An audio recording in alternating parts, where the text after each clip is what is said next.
உன்னை கட்டிக்கிட்டதுல எனக்கு அவமானம் மட்டும்தான் மிச்சம். என்னோட வாழ்க்கையில அழிக்கவே முடியாத மிகப்பெரிய கரணி, மிகப்பெரிய கர என்று பிரீத்தி சூர்யாவை திட்டிவிட்டு வெளியே சென்றாள். சூர்யா அவள் பின்னாலேயே மன்னிப்பு கேட்டு சென்றான். வாசலில் ஆதித்யவர்மா பிரீத்திக்காக காத்துக் கொண்டிருந்தான். சூர்யா எவ்வளவு கெஞ்சியும் அவள் கோபமாக அங்கிருந்து சென்றாள். பிரீத்தி பிசினஸ் விஷயமாக ஆதித்யவர்மாவுடன் காரில் ஏறி சென்றாள்.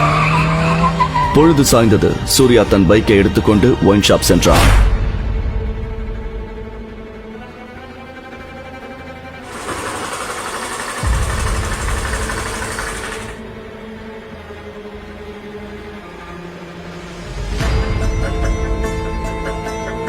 அவன் குடிக்க ஆரம்பித்தான்.